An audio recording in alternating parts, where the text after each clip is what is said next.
La musique. Inouï.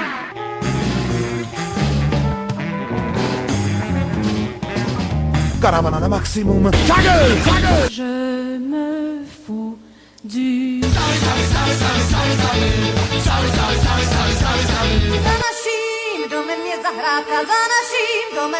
La maladie fait partie intégrante de nos vies. Quand tu ne diras plus ta vie. Inoubliable.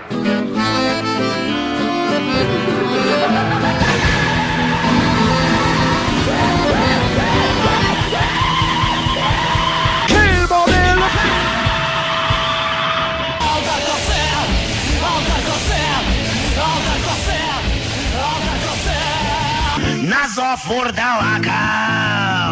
Vive mon pain, vive le Soleil.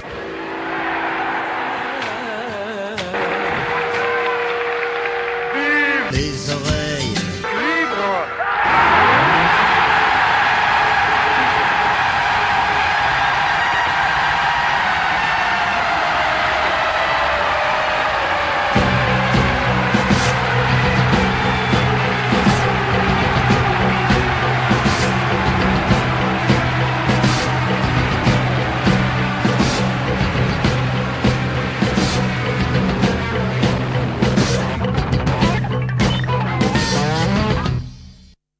Plus vous direz, plus vous mentirez. La vérité et le mensonge sont logés dans la même maison et empruntent la même porte. Méfiez-vous des histoires. Méfiez-vous du conteur.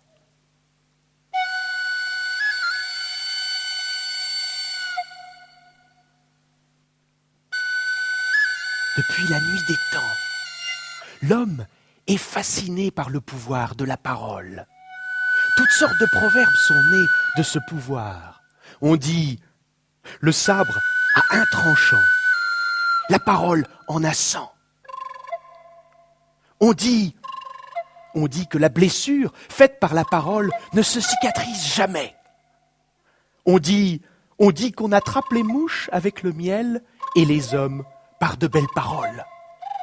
Alors, suspendez pour un moment le rythme de vos pensées, le rythme de vos vies, et laissez-vous entraîner par le fil du récit. Car il est un temps pour la parole et un autre pour agir.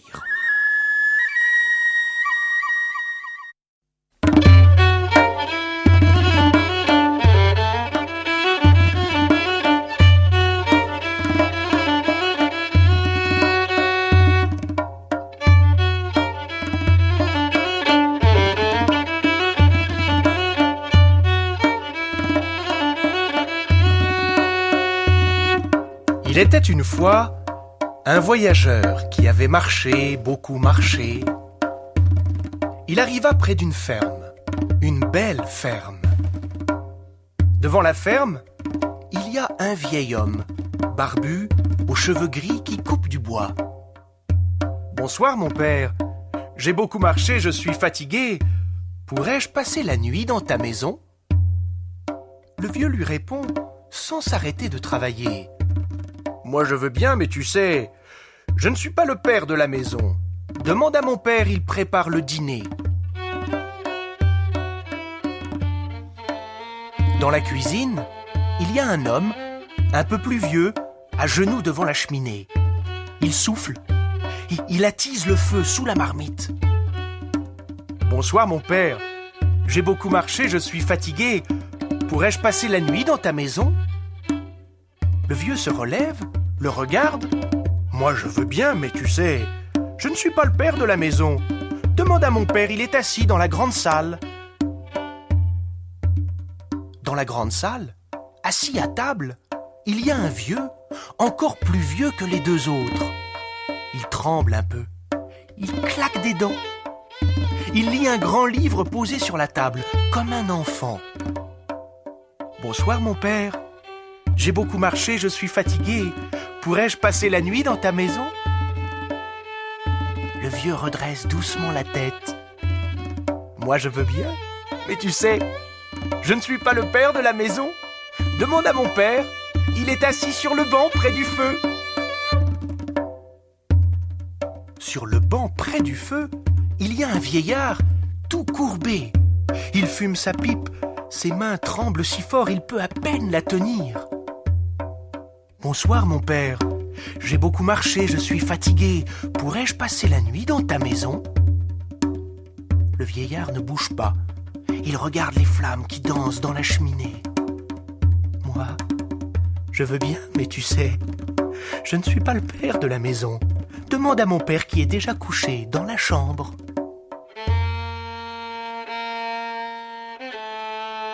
Dans la chambre, couché sur le lit, il y a un vieux. Si vieux, si calme, si tranquille. Seuls ses grands yeux ouverts montrent qu'il est encore vivant. Bonsoir, mon père. J'ai beaucoup marché, je suis fatigué. Pourrais-je passer la nuit dans ta maison ? Le voyageur se penche et il entend le vieux qui marmonne.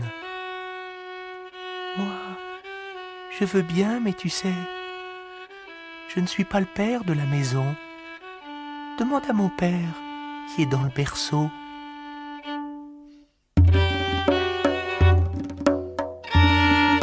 Le voyageur regarde autour de lui et là, dans le coin de la chambre, il y a un berceau.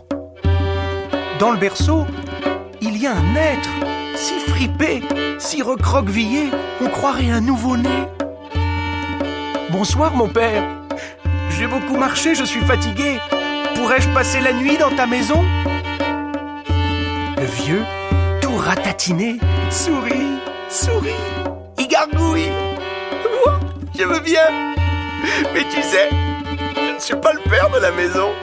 Demande à mon père, il est dans la corne, pendu au mur. Le voyageur lève les yeux, il voit la grande corne accrochée au mur. Dans la corne, il y a un petit tas de cendres en forme de visage. Le voyageur a si peur qu'il recule. Bonsoir, mon père. J'ai beaucoup marché, je suis fatigué. Pourrais-je passer la nuit dans ta maison ? Il y a un grand silence.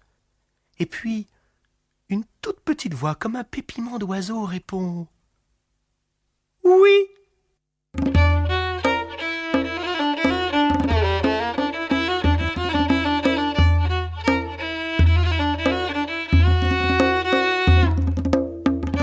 Et une porte s'est ouverte.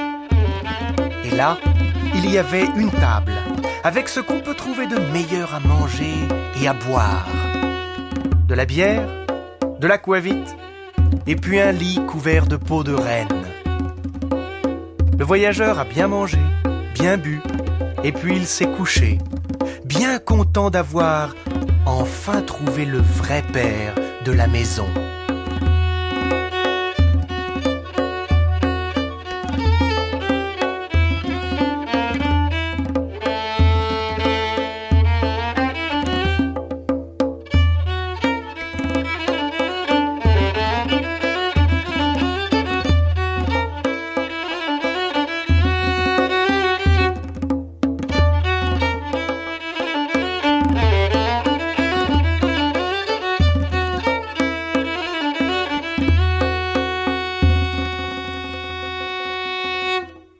Snip, snap, snut, Eventurer ut.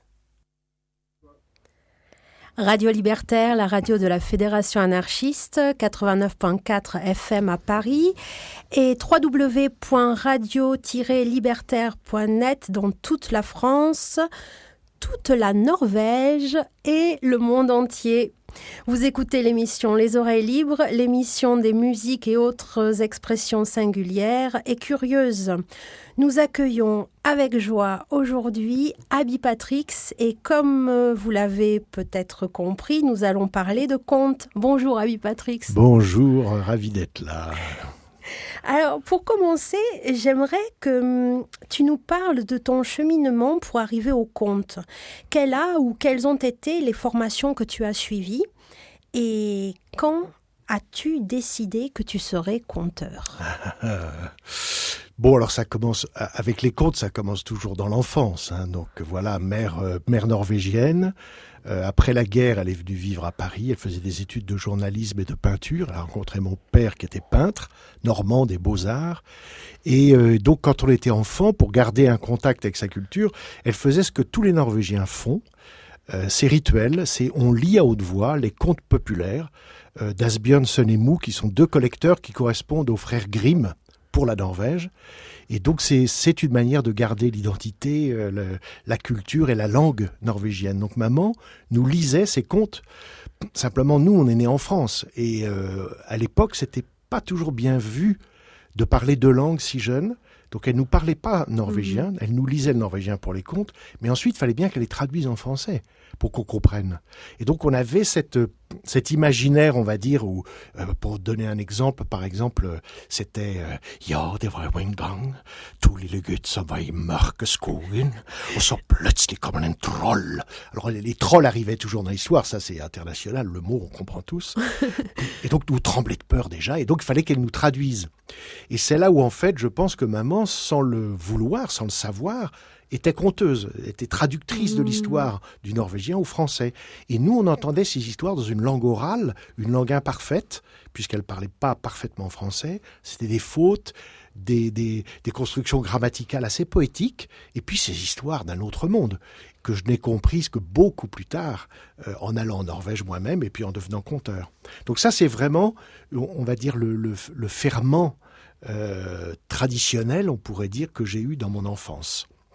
Et puis après, j'ai voulu faire du théâtre, de la musique. C'était la vie d'artiste, c'était ce qui me correspondait, c'est ce que je voulais faire. Et donc j'ai fait du théâtre et j'ai été formé à l'école Jacques Lecoq. On en parlera après pour Mix Up parce que c'est important. C'est un lieu. C'est un des lieux du festival Mix Up cette année, et c'est une école formidable parce que Jacques Lecoq était vivant. Donc quand j'étais élève, j'étais très jeune et on apprenait tout sauf la parole.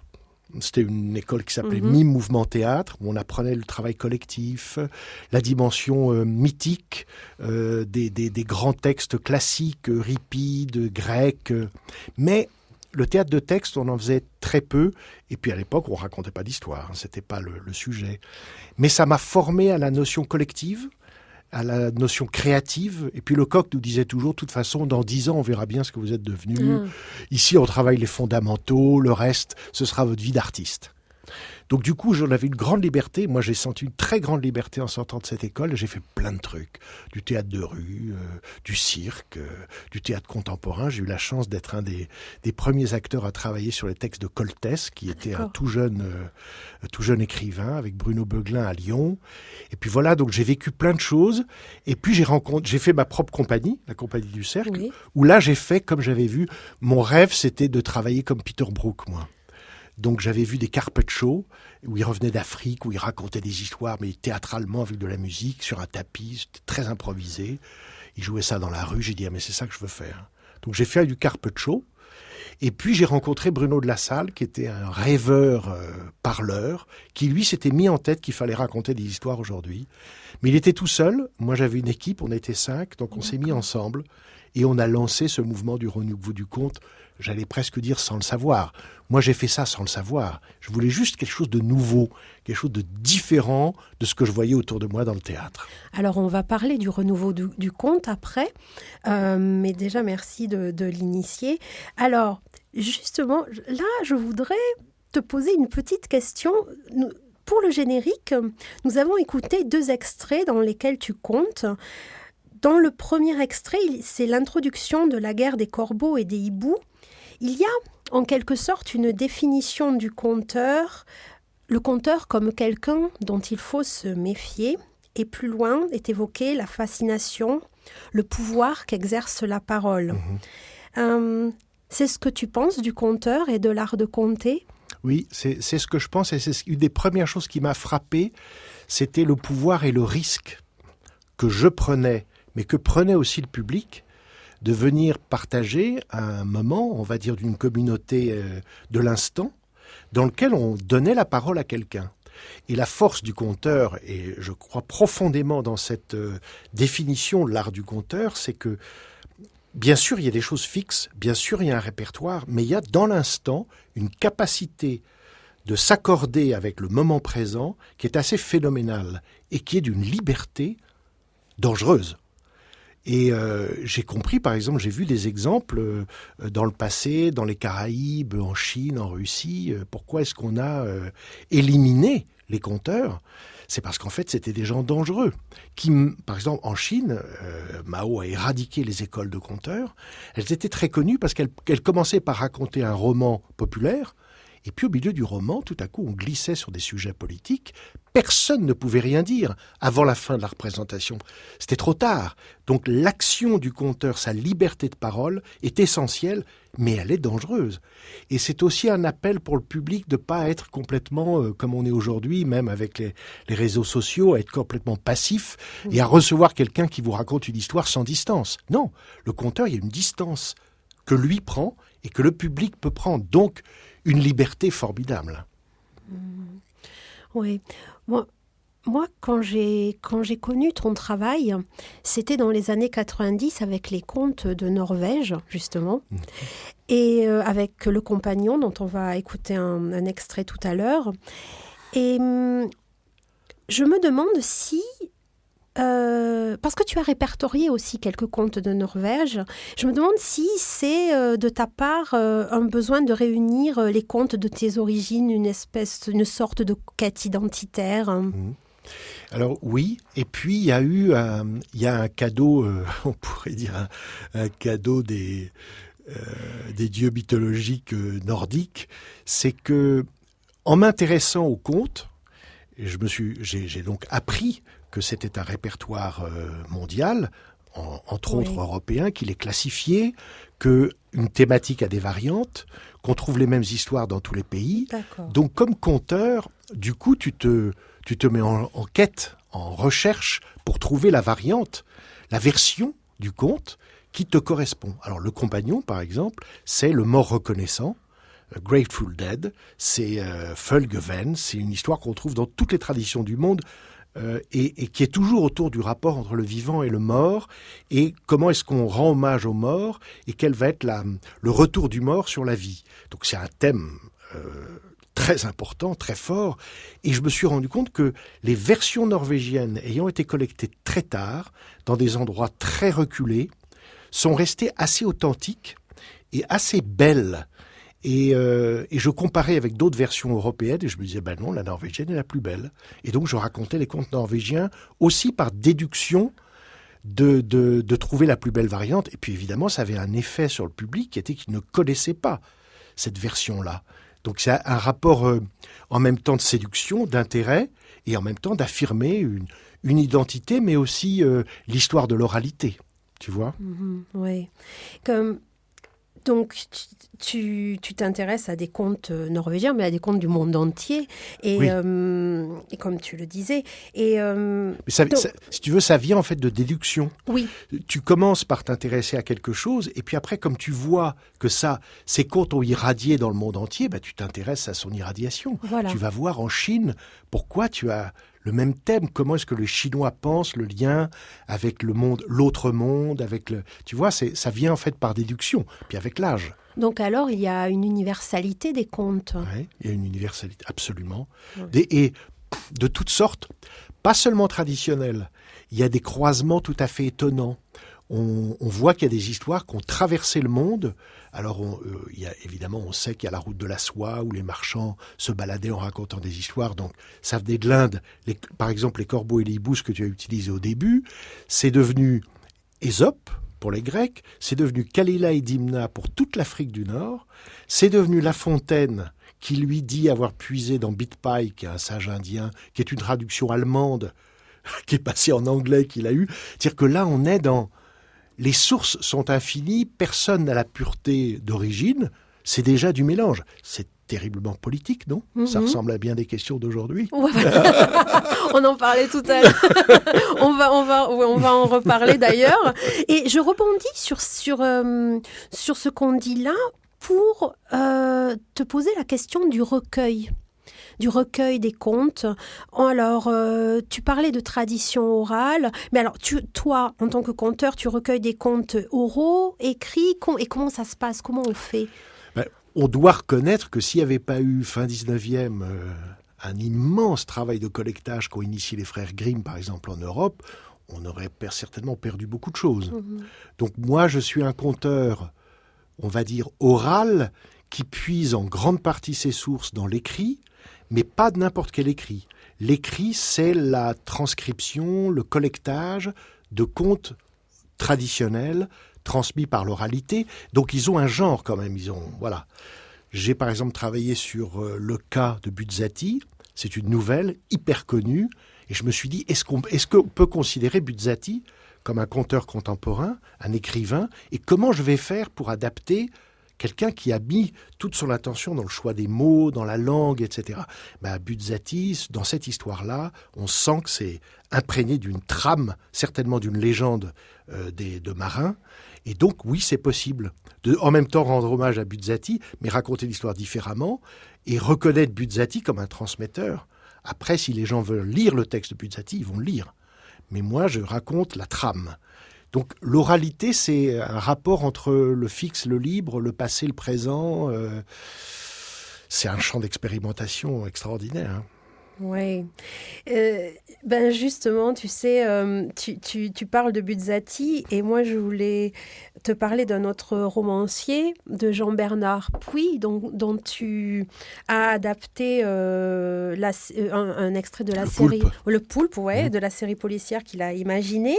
Et un conteur contemporain peut-il tout compter?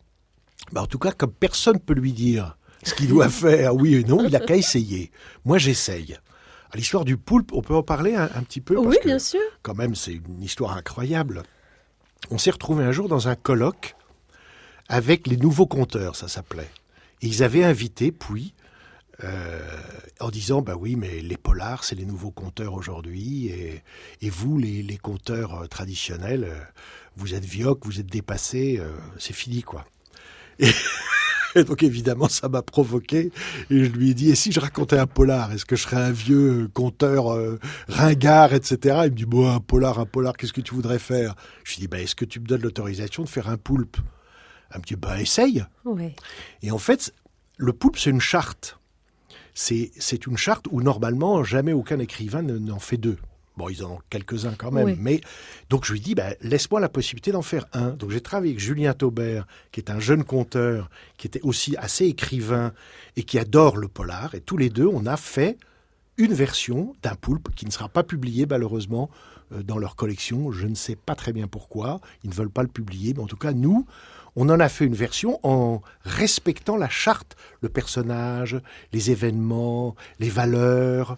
Et puis, on a inventé ça sur l'île de la Réunion parce que c'était une île que je connais bien, où j'ai été pas mal travaillé, que j'aime beaucoup, qui est pleine de paradoxes et qui était une bonne géographie pour mon poulpe. Et donc voilà, pourquoi est-ce qu'on ne ferait pas ça? Oui. Alors, je vais poser une question que je voulais te poser tout à l'heure, mais je la pose maintenant. Qu'est-ce que le conte? C'est une question que tu sembles poser chaque fois que tu dis finalement. Enfin, moi, c'est le sentiment que j'ai quand je t'écoute. Et est-ce que c'est pas ça finalement, le renouveau du conte? Qu'est-ce que c'est que ce renouveau du conte dont on parle tant? Alors pour moi, je dirais plutôt que c'est le renouveau des conteurs. C'est-à-dire que c'est le fait que des artistes vivants prennent la parole et que une de leurs forces, ça va être de continuer à transmettre des histoires qui viennent depuis 4-5 000 ans avant Christ et de leur donner une nouvelle vie, parce que le conteur donne une nouvelle vie à chaque fois aux histoires qu'il raconte.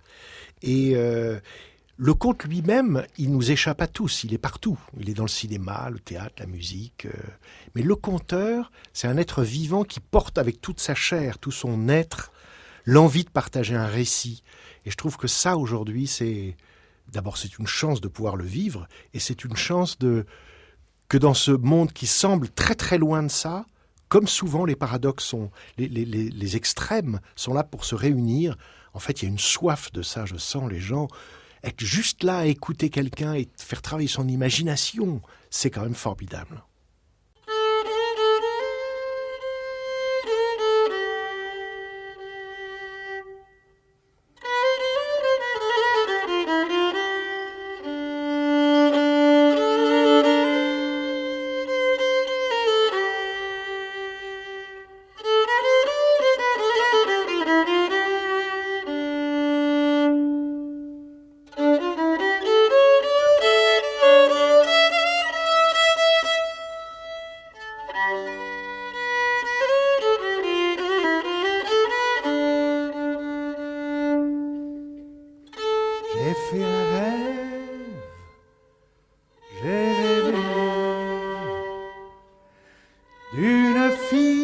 si belle, la peau couleur de lait.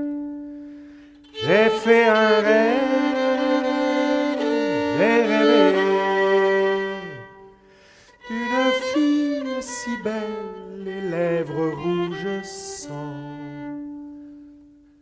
Ses yeux couleur de glace me disent viens, épouse-moi. Alors j'ai tout quitté, mon rêve m'a guidé.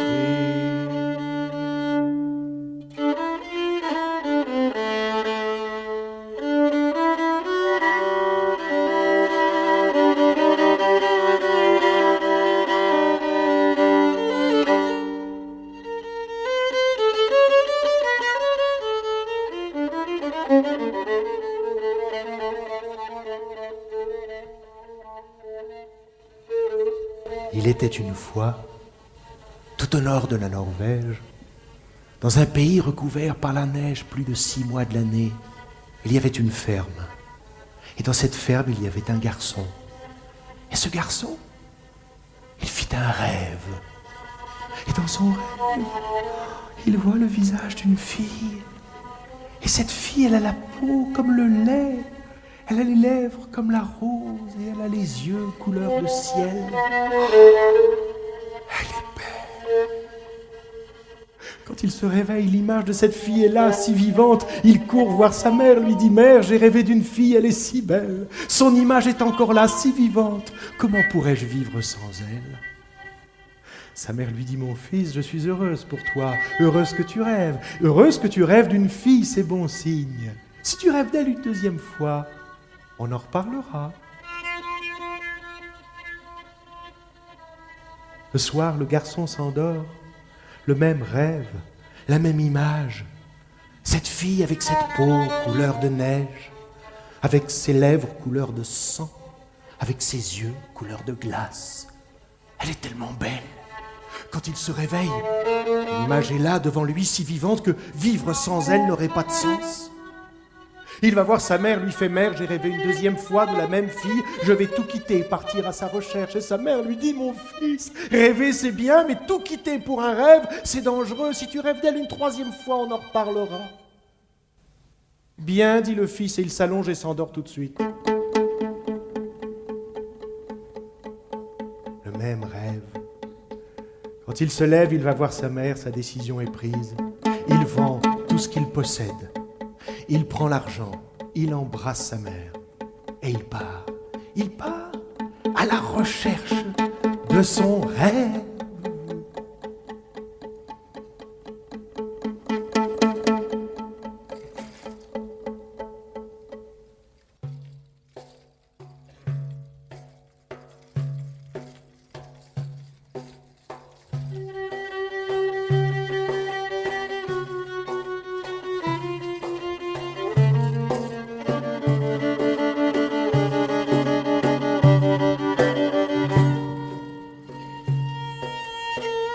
Le garçon quitte sa mère, quitte la ferme. Avec tout l'argent qu'il a en poche, le voilà parti à la recherche de son rêve.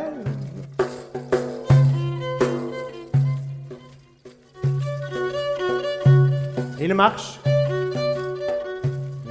encore. Il marche loin, il marche plus loin que loin. Marche aujourd'hui, marche demain, tant que tu marches à pied, tu feras beaucoup de chemin.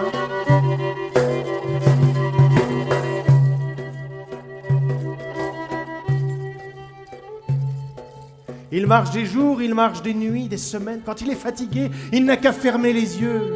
L'image de son rêve apparaît et il repart.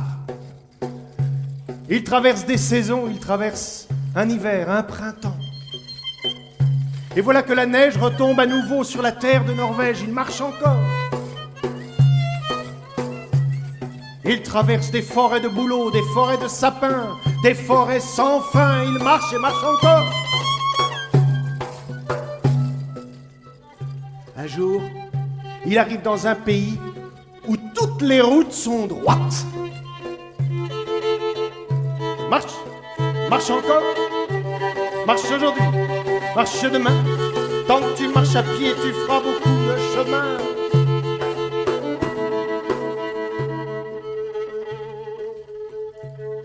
Un village, sur la place une église au mur blanc.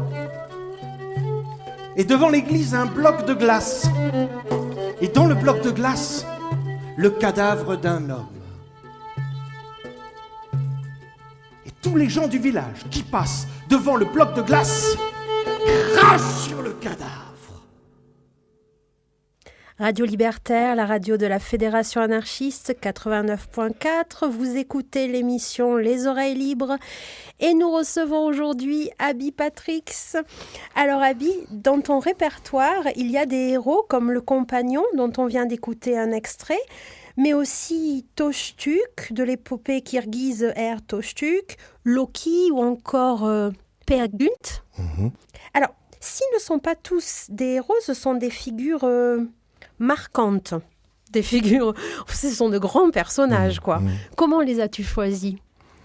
Alors, le héros, curieusement, je pense dans l'image qu'on a du héros, c'est toujours un être exceptionnel, qui fait des choses fantastiques, peut-être même qui a des fonctions pour sauver la planète, pour défendre une culture, etc. Et en fait, plus je fréquente ces personnages, évidemment, auxquels on s'identifie volontiers, naïvement, en se disant, au fond, c'est une manière d'être soi-même, porteur de quelque chose, etc. On voit qu'en fait, le héros est un endroit, est un corps, un être où peuvent se manifester des forces. Et par exemple, l'histoire d'Ertoshtuk de l'épopée caucasienne est formidable parce que c'est un homme qui a un pouvoir particulier, c'est sa naissance, sa force, mais, comme lui dit la première femme qu'il rencontre, il n'a pas d'intelligence. L'intelligence est dans la moitié de son âme, qui est possédée par une sorcière, et tant qu'il n'a pas trouvé la moitié de son âme, ça ne sera pas un héros complet. Et il ne rencontre que des femmes qui l'aident sur son chemin à devenir lui-même et à libérer ses frères. Et il est emblématique de ce qui me touche, moi, dans les héros, c'est qu'en fait, ce sont des êtres qui ont besoin des autres, et les autres ont besoin de lui comme étant le messager de quelque chose, mais c'est pas du tout quelqu'un qui a une mission dont il a toutes les clés. En fait, il n'a pas de clés. C'est juste qu'il part en... Et quand tu me disais tout à l'heure, il marche, c'est un être qui marche, un peu comme le Giacometti. C'est un homme qui marche et à qui on donne des pouvoirs, à qui on donne les moyens de résoudre une question, un problème. Et finalement, c'est un peu le rêve qu'on a de gens qui nous mènent. Et c'est pour ça qu'on est souvent si déçus. Parce qu'on ne leur donne pas les moyens de... Peut-être d'ailleurs ils ont mal compris leur fonction. Leur fonction n'est pas de diriger. Leur fonction, c'est d'être un lieu de réception. C'est pour ça que ce qui se passe en ce moment, je ne sais pas si on peut les citer ou pas, de tous ces mouvements qui se passent avec les gilets jaunes, etc. Le samedi, on voit bien qu'on a un besoin que toutes ces forces-là aillent quelque part pour être guidées. Et le problème, c'est que les héros, là, il n'y en a pas. Hein. C'est grave. Alors tout à coup, c'est cette petite Suédoise, là, qui devient une héroïne parce qu'elle réussit à mobiliser tous les lycéens du monde demain contre le climat. Elle devient une héroïne. Mais elle, c'est pas une héroïne. C'est parce qu'elle est à un endroit où tout à coup, à travers elle, des choses vont s'exprimer. Et les héros, moi, qui m'intéressent dans les histoires que je raconte, dans lesquelles je me sens très personnellement concerné, c'est des êtres ouverts qui sont traversés par des forces et qui les expriment dans des actions. Avec le Compagnon, tu t'es entouré de musiciens comme Jean-François Wrode et Bernard Chaise. Avec Loki, qu'on va écouter tout à l'heure, tu t'es entouré de Linda Etzsche, encore de Jean-François Wrode, de Wilfried Wendling. La musique revêt une grande importance dans tes contes. Quels sont d'abord les instruments que tu pratiques ? Alors, au départ, j'étais pianiste. Enfin, voilà. Et puis, j'ai très vite réduit mes ambitions. Il fallait travailler d'une certaine manière qui n'était pas ce que je voulais faire. Donc, j'ai fait du théâtre, mais même avec le théâtre, j'ai toujours fait de la musique. Et quand j'ai rencontré le conte, je cherchais quelle était sa dimension artistique. Et en fait, dans toutes les traditions du monde, les chanteurs d'épopée sont des musiciens, sont des poètes et des musiciens. Donc j'ai senti qu'il y avait là une possibilité de convergence entre mes goûts musicaux et une expression théâtrale, spectaculaire, performatif qui serait le conteur sur scène. Et donc j'ai toujours travaillé avec des musiciens, et les musiciens font partie de mon univers et font partie aussi des choix. C'est-à-dire qu'un musicien n'est pas quelqu'un qui se laisse faire, c'est quelqu'un qui a un avis sur ce qui est musical. Or, on pourrait dire que la parole, c'est un peu contradictoire. On dit, si on parle, on a besoin de musique, etc. Donc là, les Français ont beaucoup de problèmes avec faire deux choses en même temps. Donc, j'ai senti que ça posait plein de questions. Donc, je me suis dit, il faut que je trouve un style où la narration et la musique ont une place égale. Et donc, évidemment, il y a très peu de musiciens dans ma vie professionnelle, parce qu'ils sont rares à trouver. Quand ils sont là, on a développé des longues fraternités avec Jean-François, c'est presque 30 ans, Linda, c'est 10 ans, Wilfried, c'est déjà 5-6 ans, et Bernard Chess, ça a été aussi pendant une trentaine d'années. Donc, c'est des vrais choix de parcours. Et puis, voilà, moi, je trouve que la parole poétique, c'est comme, tu vois, si je fais ça, là, je vais te faire une petite démonstration. Là, je prends un petit piano qui est plus pratique pour un conteur qu'un vrai piano. Je prends un piano à pouce, tu vois. Ça, c'est un cadeau de Francis Bébé, qui était un musicien, conteur formidable, qui m'a appris l'histoire de cette Sansa, Kalimba, qui est donc un piano à pouce, et qui a cette particularité d'occuper les mains, mais pas la bouche. Ce qui fait que si je commence à faire une petite tournerie, ça laisse ma parole libre. Mais tu vois que tout de suite, ça donne un genre. Même pour te répondre à ta question, tout à coup, je ne peux pas parler sans cesse. Je dois m'accorder. Il y a un rythme qui arrive, donc une pensée, donc une poésie. Et quand tu fais ça, ça te remplit, et tu n'as plus envie de parler sans musique. Tu as envie de partager cet univers, ce silence, avec des sons. Et ta voix s'accorde, ta voix chante, ta voix est autre.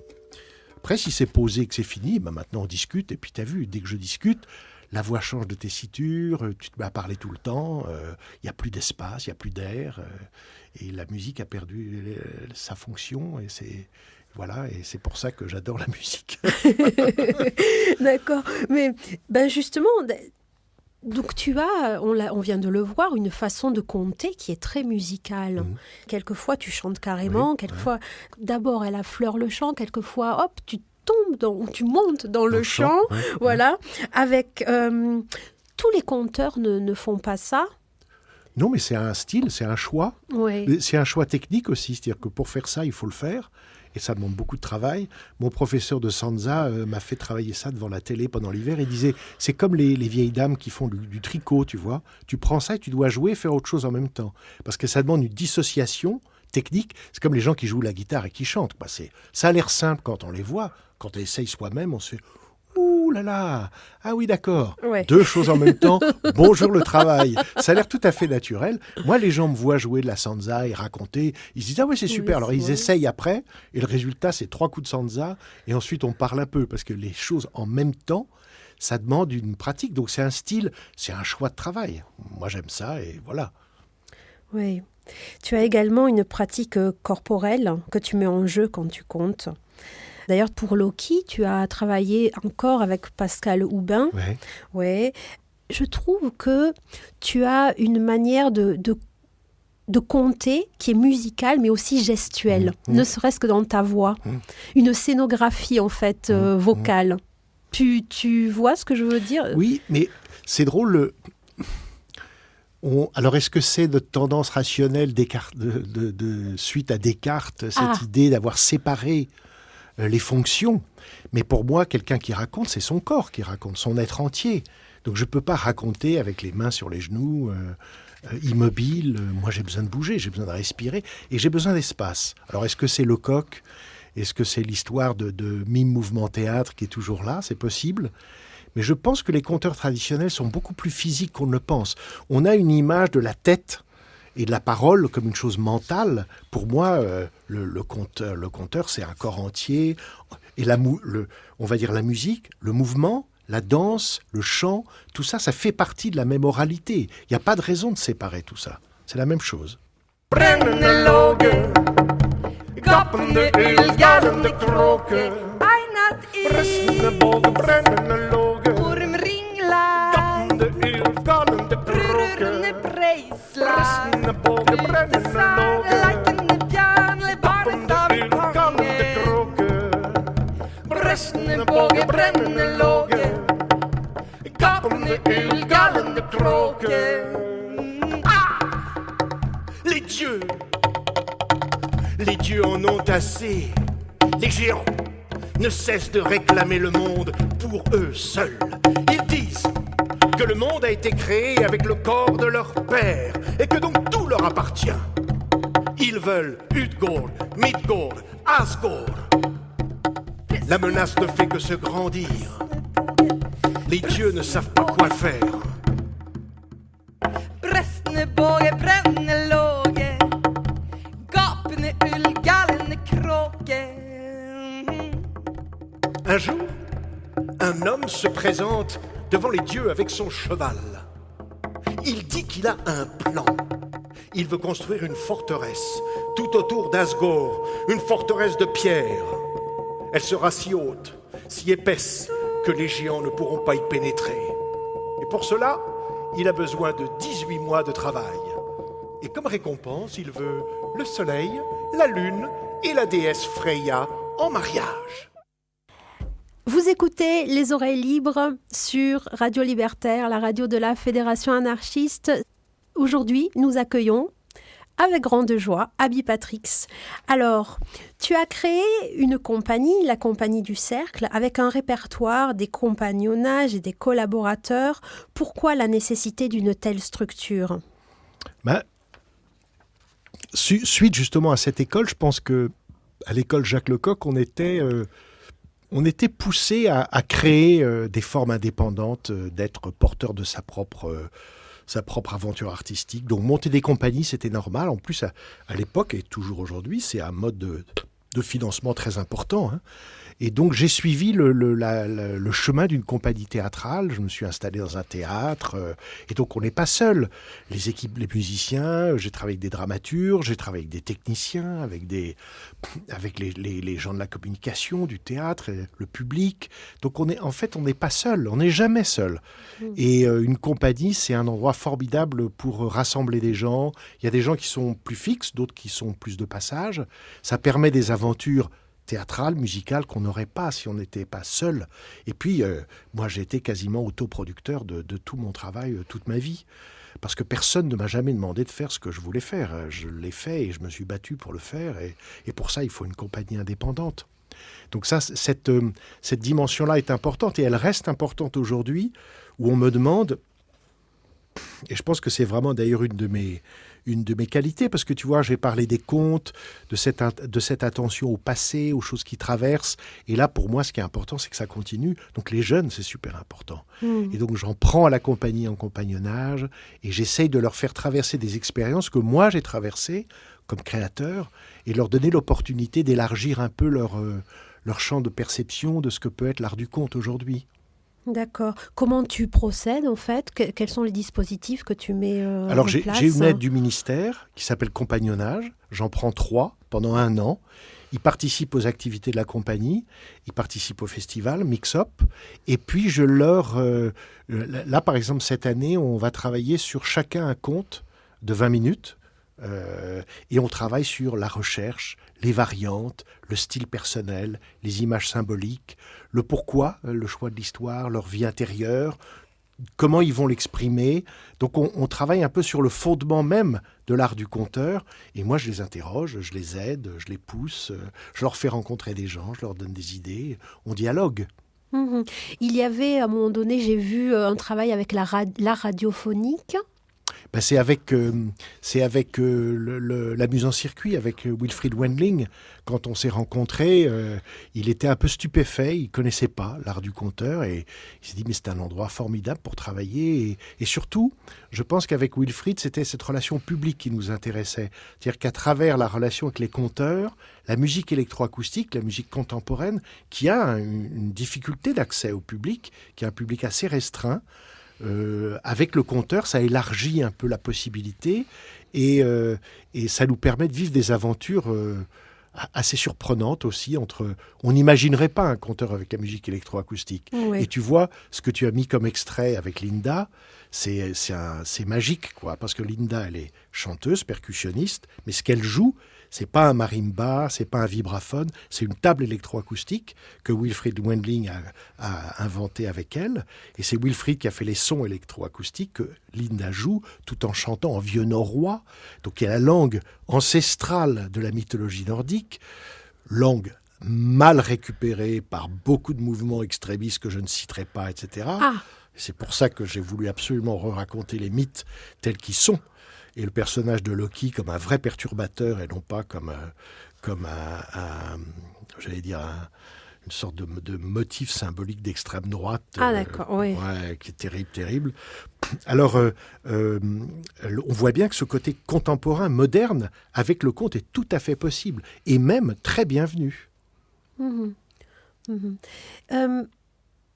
Beaucoup. Donc, on a vu tout à l'heure, on a parlé des musiciens avec lesquels tu collabores. Est-ce que nous en avons oublié? Est-ce qu'il y en a d'autres? Est-ce que tu peux les représenter avec leurs instruments respectifs? Alors, le premier, c'était Bernard Chaise, qui Oui. jouait des percussions, du xylophone et une batterie. Les Corbeaux et les Hiboux, c'était une batterie, un set de batterie de jazz. Ensuite, on a fait percussion main, zarbe. On s'est intéressé aux percussions à main. Moi, je me suis mis à jouer aussi de la percussion à main. Ça, c'était important.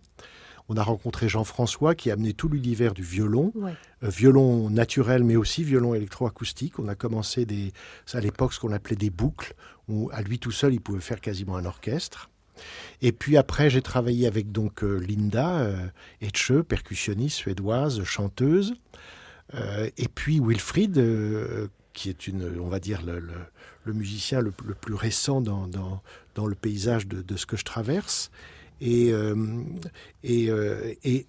peut dire que à partir de là, il y a eu des extensions assez folles. Par exemple, je pense à Bernard Lubat, avec qui tout à coup j'ai fait un jour je pense à Michel Musso qui a composé des musiques pour moi, pour un solo de piano. Donc des gens tout à fait qui sont venus, mais de manière plus épisodique. Là, ce que j'ai cité, c'est vraiment le corps. Voilà. Et puis, tout à l'heure, tu as évoqué Pascal Houbin, la chorégraphe avec qui j'ai beaucoup travaillé et qui est toujours très présente dans ma vie artistique, qui m'a aussi ouvert la langue des signes, que je ne connaissais pas. On avait travaillé avec Lévan Bescardès et Yveté, donc, qui est maintenant au Théâtre Chaptal, et où on pourrait dire l'introduction du silence. Pour moi, je ne sépare pas cette relation avec le corps, le silence et la musique. Et le silence des sourds, ça a été une expérience incroyable pour moi. Et donc il y avait Michel Musso là aussi comme compositeur. Donc tu vois, après il y a plein d'expériences et peut-être encore plein d'expériences à venir. Et oui, plein d'expériences à venir. Justement, peux-tu expliquer aux auditeurs ce que sont les performances comptées? Alors, j'ai eu la dernière pièce de théâtre que j'ai jouée au théâtre, c'était avec le Nada Théâtre à Évry, c'était Per Gynt. Et j'ai toujours... Alors évidemment, il est norvégien, mais c'est en même temps le théâtre, c'est comme... Voilà, donc tout ça. C'est resté un peu... En plus, ma mère avait fait une retraduction, pas de tout, mais en tout cas des trois actes premiers et du 5e. Et puis, c'est un personnage qui est toujours resté emblématique pour moi du conteur, du hableur, voilà. Et puis, il se trouve qu'en travaillant avec Wilfried Wendling sur la Muse, où on commençait à regarder comment nos structures allaient travailler ensemble, un jour, il me dit « Je vais travailler sur Hamlet ». Et je lui dis, décidément, tu aimes les grands acteurs et les grands textes. Et il me dit, oui, j'ai un faible pour ça. Je lui dis, et alors, et Per Gynt et moi, ça t'intéresse? Et il me dit, Per Gynt? Et donc, je lui raconte mon histoire avec Per Gynt. Et il me dit, mais il faut absolument qu'on essaye quelque chose. Et donc, on a commencé à faire des tentatives. Et à ce moment-là, il a créé ce système tout à fait nouveau et unique. C'est 200 casques en HF, sans fil. Donc, chaque auditeur prend un casque, règle son volume, etc. et part... Et alors, il marche dans un espace. Alors, Wilfried aime beaucoup les centres commerciaux, parce que le paradoxe entre ce qu'on raconte et ce qu'on voit est à aux ultimes extrémités. Et donc, ils entendent une sorte de rêverie d'itinérante dans un casque, avec moi qui parle, qui raconte, mais qui utilise aussi ce que je vois, qui interviewe des gens en direct, Wilfried qui mélange tout ça, qui mixe, qui crée des musiques live sur le moment même, et puis Linda qui joue des percussions avec ce qu'elle trouve sous la main, des baguettes électroniques, des petits objets qu'elle a avec elle, et tout cet univers-là se mélange, et en même temps ça raconte Peer Gynt, et puis ça pose une question essentielle, qui est le vrai et le faux, et tu vois qu'on retourne. Plus vous direz, plus vous mentirez. Du début de ton émission, oui. C'est toujours ça. C'est dès que tu parles, tu mens. Et Peer Gynt, et alors en ce moment, les fake news, on ne parle que de ça. Et c'est vraiment dans l'air du temps de se questionner sur ce qu'on reçoit et ce qu'on considère comme la vérité et le mensonge. Et de temps en temps, j'interviewe les gens en direct comme ça. Et la dernière fois, il m'est arrivé une chose formidable. Je tombe sur une femme qui écoutait, donc à un moment, elle se rend compte que c'est moi qui ai le micro. Donc ce qu'elle entendait, elle ne savait pas d'où ça venait. Donc, et puis tout à coup, elle me voit et je lui parle. Et je lui dis, alors pour vous, la vérité, c'est quoi ? C'est le matin ou c'est le soir ? Et elle me dit, la vérité, c'est plutôt le matin au réveil. Je dis, mais alors avant de vous coucher, c'est le mensonge pour toute la nuit ? Silence.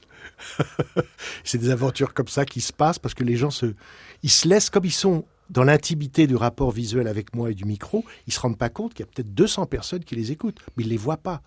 Donc il y a un rapport entre l'intime, la musicalité, l'espace, le silence qu'on voit, ce qu'on entend, qui est merveilleux. Et d'ailleurs, c'est profondément radiophonique. Oui. Donc là, tu viens de parler de Fake. C'est Fake. D'accord. Fake qui est basé sur le texte de Ibsen. Ibsen de Peer Gynt. Peer Gynt, ok. Et qu'on aura le plaisir d'entendre au Forum des Halles le 6 avril à 15h et à 18h. Je fais ma propre publicité. Mais très très bien. C'est gratuit. Oui, oui. Mais il faut venir avec sa pièce d'identité quand même pour avoir un casque. Okay. Et voilà. Et ce sera notre première expérience. Et si tout va bien, alors là c'est un scoop. On jouerait tous les jeudis soirs à la Gare de l'Est à partir du 9 mai-juin, et puis peut-être à la rentrée. Voilà. Mais ça reste encore très, très expérimental. Voilà. D'accord. Mais moi, j'ai vu que dans Fake, il y avait aussi des musiciens qu'on connaît aussi ici dans les Oreilles Libres, comme Louis Lorrain, par exemple. Mais Louis nous a rejoint à une performance. La merveille avec Wilfried, c'est qu'il connaît tout le monde. Il a joué avec tout le monde. Il est un improvisateur incroyable. Donc tout à coup, il me dit « Ah, j'ai demandé à Louis Lorrain de venir. On va faire une performance dans un parc. Ce sera bien d'avoir la trompette, etc. » Donc on a toujours Linda, Wilfried et moi comme base. Puis tout à coup, alors là, j'ai l'impression qu'il nous réserve une surprise pour le Forum des Halles avec un guitariste électrique, mais je ne dis rien. Un guitar héros qu'on connaît bien ici. Que vous connaissez bien ici, oui, c'est ça, d'accord. Bon, là, il va y avoir des surprises. Tu en sais plus que moi. Et aussi, là, excuse ma curiosité, mais j'ai vu qu'il y avait Anne Alvaro. Quelle belle actrice. On en sort d'une aventure incroyable avec Anne Alvaro. Bon, elle a travaillé sur le texte de Coltès avec ce système des casques là, avec Wilfried, et donc elle est venue dans Peer Gynt. Il y a ce personnage féminin qui part de Solveig, mais qui traverse tout. Il y a Solveig, il y a la mère de Peer Gynt, après il y a la rencontre avec Solveig, c'est la copine de Peer Gynt. Oui, comment dire ? C'est le rêve, c'est l'inatteignable. C'est l'incompréhensible, c'est le fantasme, c'est plein de choses. Mais en tout cas, il ne vit jamais avec elle. Ça ne se passe jamais. Sauf qu'elle l'attend toute sa vie comme quelque chose qui l'attend lui-même. Il ne sait plus à la fin si c'est elle, si c'est lui-même, si c'est sa mère, si c'est sa femme, il ne sait plus. Parce que lui, il s'occupe à faire le détour. Lui, il fait toujours le détour. Mais alors, Anna Alvaro a enregistré des textes de femmes dans Peer Gynt avec Wilfried, et donc elle va dialoguer avec moi sans être là, quoique je crois qu'à un moment ou à un autre elle viendra, peut-être samedi à 15h, enfin je dis ça comme ça au cas où, officieusement, mais donc elle va être là avec nous sonorement, et Wilfried aussi ponctue de France Info, alors de temps en temps des vrais faux France Info, des fake news, sur lesquels moi je rebondis et je raconte des choses, et donc Anne Alvaro va faire partie de la musique de cette performance. Tourne et contourne. Tourne et contourne. Il tombe maintenant sur un troll visqueux qui n'a ni forme, ni tête, ni queue. Il cherche d'où il vient, où il est, mais il est partout autour de lui. Qui es-tu? Moi-même. Ça c'est facile à dire. Mais qui es-tu? Moi-même. Le courbe. Le boïg. Le courbe, Per Gunt, tourne et contourne. Per Gunt, tourne et contourne. Per Gunt comprend le message. Il regarde Solveig et lui dit « Attends Solveig, je reviendrai bientôt, mais là, je dois m'éloigner. Tourne et contourne, dit le courbe. Sois toi-même. » Et Per Gunt quitte la montagne, quitte la cabane, quitte Solveig et se précipite dans le monde. Tourne et contourne. Fais le détour, dit le courbe. Sans rien y perdre, sans rien y gagner. Tourne et contourne, père, en avant, en arrière, c'est toujours aussi loin. Au dedans, au dehors, c'est toujours aussi court. Fais le détour. Tourne et contourne, père. Fais le tour et le détour, sans rien y perdre, sans rien y gagner. Tourne et contourne, père. En avant, en arrière, c'est toujours aussi loin. Qui es-tu? Au dedans, au dehors, c'est toujours aussi court. Moi-même. Tourne et contourne, père. Fais le tour et le détour, sans rien y perdre, sans rien y gagner. Entrerai-je ignoble et sali? Entrerai-je suivi de cette trollerie? Parler sans tout dire, confesser sans rien avouer, fuir, partir au loin, fuir. Tourne et contourne, père. En avant, en arrière, c'est toujours aussi loin. Au dedans, au dehors, c'est toujours aussi martèle. L'envoler au-dessus des cimes hyènes, fais le tour et le détour, sans rien y perdre, sans rien y gagner. Tourne et contourne, père. En avant, en arrière, c'est toujours aussi loin. Au dedans, au dehors, c'est toujours aussi maudit mensonge. Tourne et contourne, père, fais le tour et le détour, sans rien y perdre, sans rien y gagner. Tourne et contourne, père, en avant, en arrière, c'est toujours aussi loin. Au dedans, au dehors, c'est toujours aussi plus âpre. Je veux la hauteur, je veux m'embellir dans un tour et le détour, sans rien y perdre, sans rien y gagner. Je veux réjouir mon âme. Tourne et contourne, père, en avant, en arrière, c'est toujours aussi loin. Au dedans, au dehors, c'est toujours aussi grands yeux, jeune fille. Ce que je tourne et contourne. Radio Libertaire, la radio de la Fédération anarchiste, c'est les oreilles libres que vous écoutez là maintenant avec Abby Patrix aujourd'hui avec nous. Abby, l'exploration d'une certaine manière, tu explores le maximum de techniques afin de nous transmettre les contes. C'est bien ça? C'est ça, tout à fait. Et finalement, ces contes, à qui ils s'adressent? Parce qu'il y a une idée contemporaine selon laquelle les contes, c'est pour les enfants, qui n'a pas toujours été celle-là. Pas du tout, non. Non, mais là, c'était ce conteur, écrivain, philosophe merveilleux, Amadou Hampâté-Bâ, qui disait que les contes, c'est fait pour endormir les enfants, occuper les parents, parce qu'on pense au travail manuel, et puis faire réfléchir les barbus à cheveux blancs comme moi. Et donc le conte, en lui-même, traverse les générations. Il a des fonctions multiples, mais pour ça, il faut le raconter de manière ouverte. Et c'est là où c'est intéressant dans le monde d'aujourd'hui de traverser ces questions de genre, d'abord, de genre de conte, de forme, entre le conte, la musique, le théâtre, qu'il n'y ait pas ces oppositions et qu'il n'y ait pas d'opposition d'âge. Moi, je raconte les mêmes histoires à mon bébé qui a 2 ans et demi aujourd'hui, qu'à un public adulte, etc. Après, c'est à moi de m'adapter, de trouver le rythme, les mots. Mais le conte pour les enfants, c'est parce qu'on veut toujours réduire, rationaliser et mettre les choses dans des cases. On est très cases en France. En France et puis dans le monde en général, ça nous sécurise. Mais c'est un lieu de liberté, cette parole. C'est un lieu d'ouverture, de liberté. Et chacun prend là où il en a besoin, là où il en a envie. Quelle merveille. La parole, et puis la langue, l'aspect multilingue, ça te tient à cœur. Ouais. Est-ce que c'est pour ça que tu as initié le festival Mix Up ? Oui, c'est parce qu'en fait, depuis des années, je vais raconter à l'étranger, en Norvège évidemment, en Angleterre, en anglais. J'ai développé cette possibilité de raconter en 2 langues, ce qui m'a permis d'aller en Asie, à Singapour, en Chine, etc., et visiter d'autres pays, d'autres cultures, raconter dans d'autres langues. Et je me suis dit quand même, pourquoi la France, qui a un fort potentiel culturel, avec un système où on est quand même souvent très en avance avec des moyens que n'ont pas beaucoup d'autres pays européens, on est par contre totalement bloqué sur cette question linguistique. Et alors c'est peut-être un héritage d'un truc raté, quoi. On a raté d'être la première langue du monde. L'anglais nous a dépassés. On a vendu l'Amérique pour rien aux Anglais et le résultat c'est ça. Donc on a une mauvaise conscience là-dessus. On est complexé. On veut pas parler d'autres langues. Et curieusement, le conte a cette force. Si je sais, j'ai vu ça, je l'ai vu en Chine. Je connaissais l'histoire que le conteur allait raconter. C'était un morceau de l'épopée de l'eau. Et ben, j'ai senti la trame de l'histoire à travers le chinois, dont je ne comprends évidemment rien. Donc, la notion structurelle des contes est aussi forte que la question linguistique. Donc, si tu transmets un conte dont l'autre connaît la trame, il comprend malgré la langue. Donc c'est un jeu. Donc mon idée avec Mix Up, c'était de rejoindre... Il y a un mouvement mondial qui s'appelle World Storytelling Day, qui est le 20 mars, et où les gens racontent partout dans le monde et se rejoignent, soit par des petits publics, c'est une niche, soit par Internet. Et donc ça raconte partout dans le monde. Et je me suis dit, la France, pourquoi elle ne participe pas à ça ? Donc j'ai proposé ce festival Mix Up, ce qui me permet aussi de valoriser les compagnons, le travail musical que je fais, et puis d'inviter ces conteurs européens que moi...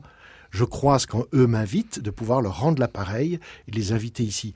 Et ça, cette année, ce qui a été une chance, c'est que la Maison du Danemark, la Maison du Portugal et le Centre culturel irlandais ont pris en charge eux-mêmes l'aventure en disant nous, on va faire venir un tel parce qu'on la connaît, on voudrait qu'elle vienne raconter. Donc l'Irlandaise raconte en irlandais au Centre culturel irlandais, mais le samedi, elle vient avec moi à l'école Lecoq. Et là, on va faire un bœuf où elle va raconter un peu en français, un peu en anglais. Et donc moi, je profite de la venue des Européens dans leur langue et dans leur centre culturel à Paris, qui a cette incroyable représentation de tous les pays d'Europe à Paris. Donc c'est une ville incroyable pour ça. Alors l'Europe, ça te tient à cœur, ça ? Oui, bien sûr. Bien sûr, parce que d'abord, je suis un Européen convaincu et je crois que c'est vraiment c'est un désir pacifique, vraiment que quelque chose s'équilibre dans les forces du monde. Et donc, je veux y participer. J'y participe plus avec l'anglais et le norvégien qu'avec le français. Et donc, je voudrais que ça teinte la France, les conteurs français, de cet amour pour les autres langues, pour les autres cultures. Et puis, il y a une image merveilleuse que j'ai lue un jour dans un bouquin de géographie qui disait que l'Europe, c'était une grande forêt. On imagine l'Europe comme une immense forêt. Et petit à petit, des petits îlots se sont faits, construits, développés, puis des villes sur le bord des rivières pour des raisons X ou Y, etc. Et c'est devenu aujourd'hui ce que c'est. Mais au départ, c'est une immense forêt. Et donc, dans cette forêt, il y a des contes, il y a des conteurs qui se sont baladés. Donc, c'est nous, quoi. C'est pas parce qu'on est français qu'on n'est pas slovène ou norvégien ou danois, anglais, etc. Donc, je pense qu'il y a un mouvement de générosité, de retour vers... L'origine nous sert toujours à aller vers l'avant, et pas le contraire. C'est pas pour regarder derrière. C'est pour se dire, c'est nous. L'Europe, c'est nous. C'est pas, il y a les mers, là, mais à droite, là, c'est nous. C'est pas des étrangers. Donc, travaillons ensemble, développons les choses ensemble, c'est important. Oui. Peux-tu nous parler des différents... Parce que tu les as évoqués, mais pour les auditeurs, on va clarifier les différents lieux d'abord. D'accord. Alors, d'abord, demain, samedi, on a, à 18h à la MJC Mercœur, on a un groupe qui s'appelle Bakingado, avec Ange Gras, qui est un des conteurs compagnons avec moi, qui est de la Côte d'Ivoire, et qui présente un conte sur la question de la migration, et qui s'appelle « Qui es-tu, toi qui m'entraînes ?» D'accord. Et où est-ce que c'est ? Alors, l'AMJC Mercœur, dans le 11e. D'accord. Donc, le festival a lieu à Paris et à Arcueil. Oui. Alors, Arcueil, c'est à la fin, je te dirai. D'accord. Donc, c'est d'abord MJC Mercœur, 18h demain, la Côte d'Ivoire. Oui. Ensuite, mercredi, ça commence au Consulat du Portugal à 18h30 avec Luís Carmeio, qui est un conteur portugais formidable, qui va raconter en portugais. Le jeudi 21 à 19h, c'est la Maison du Danemark, donc sur les Champs-Élysées. Et là, je serai moi aussi impliqué avec Linda Etche et Vigga Brou, qui est une des plus merveilleuses conteuses du Danemark, et sa musicienne Ida Bak Jensen. Et là, on fera dans les deux langues. danois, français. On raconte un peu les mêmes histoires, donc on va les raconter chacun l'un après l'autre, chacun dans D'accord. sa langue. Ça va être super, ça. Puis la Maison du Danemark, on mange des harengs formidables pour ceux qui veulent avant ou après. C'est un peu cher, mais c'est très très bon. Le vendredi 22 à 19h30, c'est le centre culturel irlandais. Et là, c'est Nuala Hay, avec son amie Anne-Marie O'Farrell à la harpe, qui va raconter des histoires irlandaises. Ensuite, on va tous au Petit Nez, à 21h30, rejoindre le collectif Exclu. Et là, c'est une soirée pour les migrants. Et là, il y aura des jeunes conteurs qui vont aussi faire des tentatives de duo, de contes à 2 voix. Ça va être super. Le Petit Nez, qui est un lieu où il y a souvent des conteurs, c'est un très très bon lieu. Le samedi 23, donc là c'est exceptionnel, l'école Jacques Lecoq, en tant qu'ancien élève, m'ouvre ses portes et me permet d'inviter donc tous les conteurs du festival qui feront chacun une histoire d'une dizaine de minutes. Ce sera comme un grand cabaret avec toutes les langues. Donc tous les invités, Irlande, Danemark, Portugal, et puis à la Norvège, la Grèce, enfin il y a tout un programme qui va être super. Et puis le lundi, je termine une conférence à la librairie Shakespeare & Co. avec une écrivaine très importante, Erika Wagner, qui est une collaboratrice et qui s'intéresse beaucoup à la question du conte. Et donc, on aura une petite conférence contée d'1 heure à 17h à la librairie Shakespeare & Co, Paris 5e.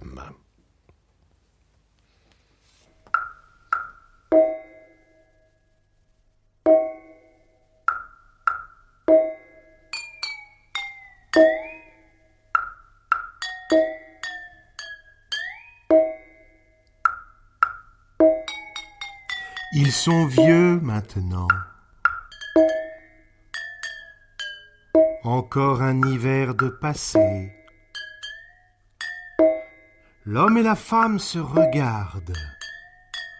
Ils sont ridés, rabougris, mais ils se tiennent chaud et se sourient encore avec tendresse. Avec tendresse, avec tendresse.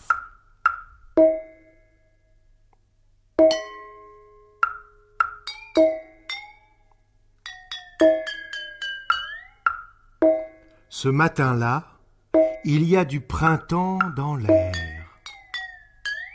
La femme part puiser de l'eau. Elle casse la glace et voit l'eau claire. Elle a soif, elle boit. Elle se sent toute bizarre, toute frémissante, toute tremblante. Elle se regarde dans l'eau, elle a rajeuni. Elle boit encore, elle rajeunit encore, elle boit encore, elle a 20 ans.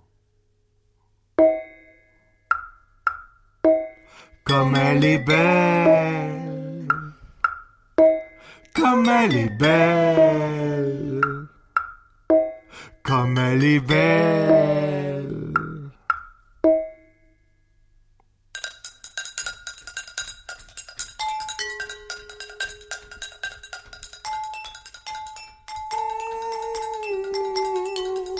Elle court jusque chez elle.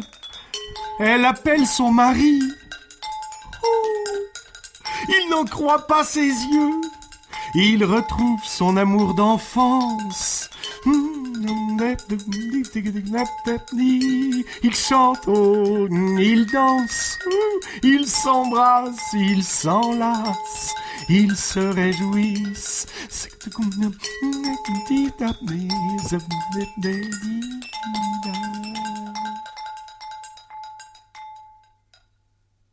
Bon,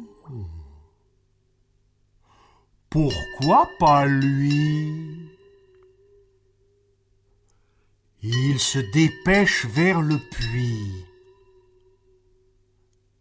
Elle attend.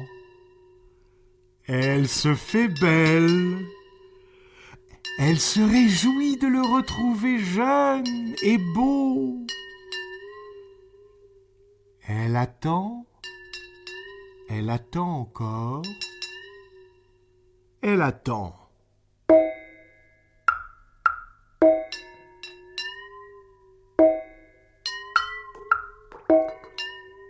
La nuit tombe, il ne revient pas.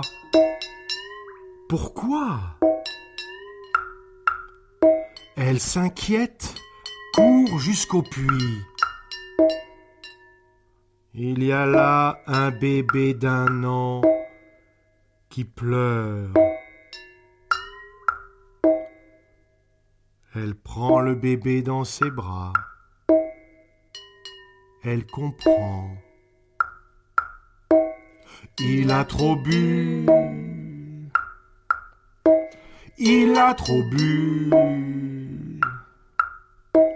Il a trop bu.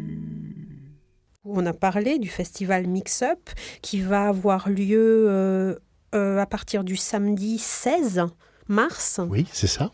Jusqu'au lundi 25. Voilà. Donc, c'est pas si souvent que ça qu'il y a des contes et des festivals de contes en région parisienne et en plein mois de mars, parce que d'habitude, c'est l'été, ce genre de choses. Oui, c'est l'été, puis c'est souvent la banlieue, parce qu'en fait, moi, j'ai travaillé très longtemps en banlieue parisienne, et d'ailleurs, à Nigra, on va le citer, le dimanche, à une activité qui s'appelle le Café des enfants, donc que nous on appelle le Café du monde des enfants, des conteurs, etc. Et qui est une activité qui marche très très bien. Et le conte est très présent dans la banlieue parisienne. Mais Paris, Paris intramuros, c'est vraiment un autre monde. Et là, c'est quand même beaucoup plus compliqué. Et je pense que s'il n'y avait pas eu l'aventure des centres culturels étrangers, c'est difficile de faire quelque chose à Paris. Il faut des moyens, je ne les ai pas, donc c'est vraiment fait sur l'énergie des gens. Et par contre, l'activité d'Anigra, par exemple, qui est un lieu merveilleux, s'appelle le lieu de l'autre. C'est pas pour rien. Et là, on fait beaucoup de choses quand même. On présente des travaux, on fait des compagnonnages, on répète là-bas. On a eu des activités européennes là-bas, des rencontres européennes. Donc c'est un lieu très vivant où il y a beaucoup de disciplines. Du coup, on n'est pas enfermé non plus dans le conte et le conteur comme une chose unique. Et le dimanche après-midi, donc là, on a toute une après-midi avec des conteurs pour les familles qui viennent, justement, là, tous les âges confondus. Et on gère en fonction de la quantité de poussettes, de la quantité d'enfants qui courent dans tous les sens, de ballons qui vont. Donc voilà, on fait avec ça. Et ça, c'est notre festival. On est très contents. Et c'est la 2e année qu'on réussit à le faire. Donc on va voir si ça tient. Ouais. Puis c'est plutôt joli de voir de quelle manière tu préserves des liens, comme par exemple avec l'école Jacques Lecoq. Tu as gardé les liens avec tes études, quoi. Et puis tu en tisses d'autres avec d'autres partenaires. Et c'est un peu la même chose avec les gens avec qui tu es en compagnonnage et avec les gens qui collaborent avec toi. Je pense notamment à Sam-Marie, avec qui tu fais Stuck, ouais. Parce qu'on a parlé, on a parlé de la musique, de la parole, des langues, du mouvement, mais on n'a pas parlé de la lumière et de la vidéo. Tu as raison. Voilà. Tu as raison. Et Sam, c'est vraiment une aventure merveilleuse parce qu'il est venu faire son service militaire à la compagnie. Il résistait c'était juste avant que ça s'arrête, le service militaire. Et donc, il a découvert la lumière en travaillant avec moi. Et il a eu des maîtres éclairagistes qui faisaient, par exemple, le maître qui faisait l'éclairagiste de Pergunt à l'époque. C'était à Lacombe, c'était un type formidable. Il a été son élève. Et puis ensuite, il a appris la lumière, ça l'a passionné. Et il est devenu l'éclairagiste de la compagnie. Il a fait toutes les créations lumière avec nous. Et puis, il est le régisseur général. Et donc, à force d'être... C'est un miroir incroyable, celui qui est avec toi tous les soirs, qui joue, qui t'écoute, qui te regarde, qui voit le public, etc. À un moment, l'intimité entre nous est à un niveau qui dépasse tous les autres. Et puis un jour, il m'a dit je commence à faire des choses avec des danseurs, je fais de la lumière de la scène, etc. Je l'ai vu faire avec des danseurs. Je dis mais pourquoi tu fais pas ça avec moi ? Pourquoi on fait pas un duo, mais cette fois-là tous les deux, lumière, vidéo, espace. Donc on travaille là-dessus, sur cette épopée caucasienne d'Ertestuck, et on va faire ça pour le mois de novembre. Enfin, on crée au festival de Cap-Breton cet été, et puis ensuite à Nigra au mois de novembre. Et donc c'est une rencontre, il est sur scène avec moi. C'est mon partenaire de jeu, et on joue à faire des images, des lumières, des espaces. tout en racontant cette épopée incroyable d'Herte Stuck. Ouais. Voilà. J'étais venue voir là à Nigra. Vous avez présenté, vous avez présenté le chantier, Ouais. et donc vous n'hésitez pas à solliciter les spectateurs. Mais là, cette fois-ci, vraiment à les intégrer dans Oui. la création. Oui, c'est des moments importants où évidemment, nous, on a des idées, mais l'art du conteur, c'est un art de la relation. Donc ça se travaille, la relation. Ça ne peut pas être de but en blanc un succès. Il faut la travailler, il faut comprendre là où ça cloche, là où ça va. On avait une vraie question, par exemple, sur un film réaliste Oui. qu'on présente au début. Oui. Ça a soulevé plein de commentaires. Après, c'est nous qui décidons. Mais on sait, et on sait par l'expérience, que si on présente ce film, il y aura une partie du public qui va s'éloigner, une partie qui va se rapprocher, et donc on teste. Et du coup, là, le retour du public, il est formidable. Et ça discutait sec. Hein. C'était... Oui, oui. Alors je me suis posé la question, je me suis dit, mais pourquoi ça discutait sec à ce point? Pourquoi? Et alors je me suis dit, est-ce que ce serait pas parce que ce film-là, réaliste entre guillemets, soulève le rapport du conte à la réalité? Oui, bien sûr. Et à l'image. En fait, pour des gens... On sent que pour des gens, c'est presque un sacrilège de montrer une réalité, alors que ce qu'ils viennent chercher, c'est de la fiction. Et alors, on en revient à la question du vrai et du faux. Voilà. Toujours, on en revient là. Il y a des gens pour qui le vrai gêne par rapport à la fiction, et d'autres qui disent « Ah mais non, le vrai nous amène vers la fiction ». Et donc, comment est-ce qu'on fait? Est-ce qu'on attaque par la fiction ou est-ce qu'on attaque par le réel et on glisse vers la fiction ou pas? C'est des choix, et puis il y a des goûts, et puis il y a des gens à qui ça correspond et d'autres pas. De toute façon, on fera jamais l'unanimité, et puis c'est mieux comme ça. Mais au moins, on sait. On sait qu'en faisant quelque chose, on peut repousser ou attirer. Alors je pense que ceux qui calculent très fortement ces questions-là savent comment attirer la plus grande masse et réduisent donc leur niveau d'exigence là où on imagine pour faire en sorte que ça plaise au plus de gens possible. Oui. Là, nous, on est sur un rapport où on tient une forme d'exigence de nous-mêmes. Et donc, on lâche pas tout, mais on sait, on est conscient qu'en faisant certains choix, on va créer dans le public une disparité.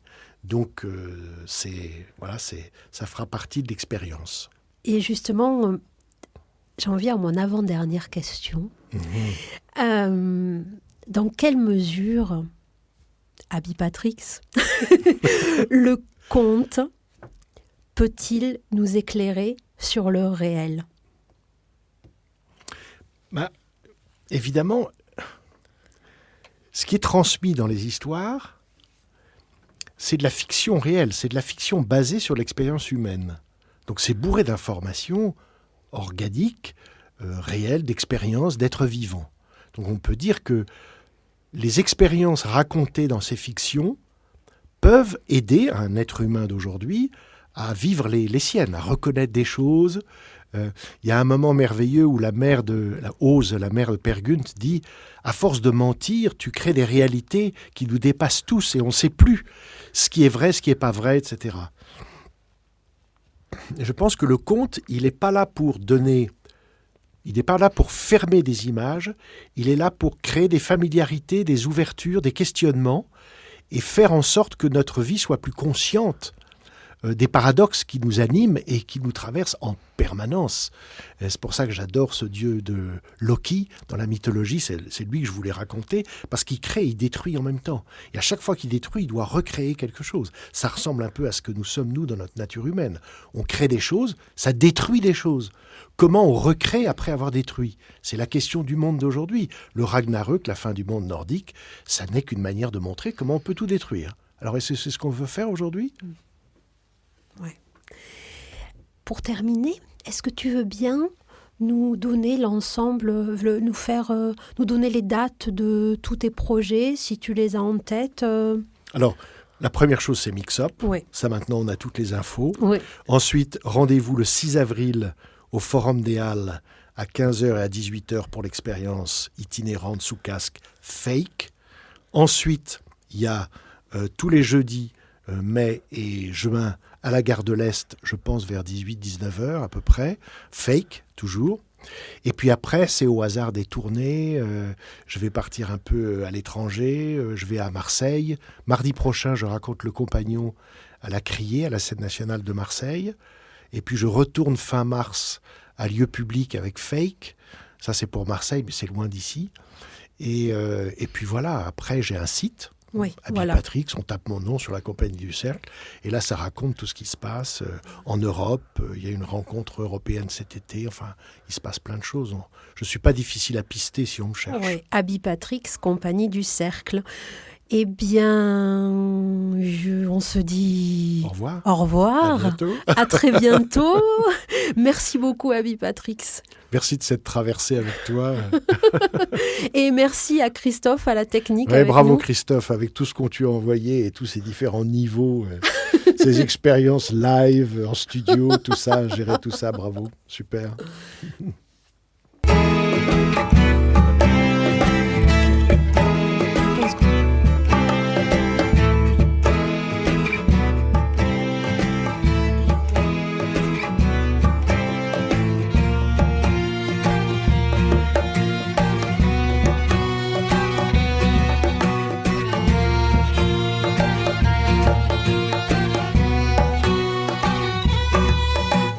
C'était l'automne.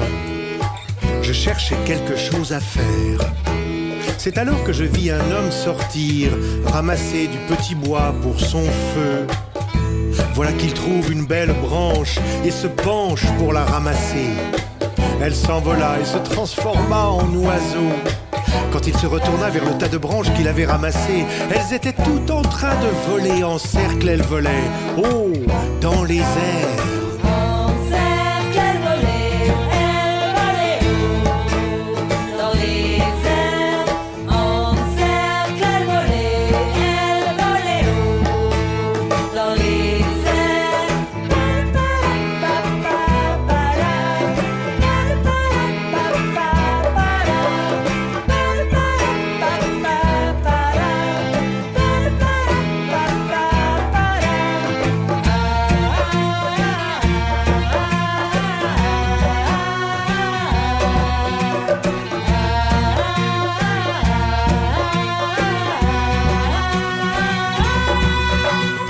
Certaines branches se posèrent dans les arbres, d'autres se mirent à chanter. L'une construisit un nid avec les feuillages des autres. J'étais là et content, mon vœu marchait si bien. C'était l'automne, je vous répète. Quelques bandes d'oiseaux partaient vers le sud. Vous auriez dû voir son drôle d'air sur son visage quand il vit son petit bois s'envoler vers le sud.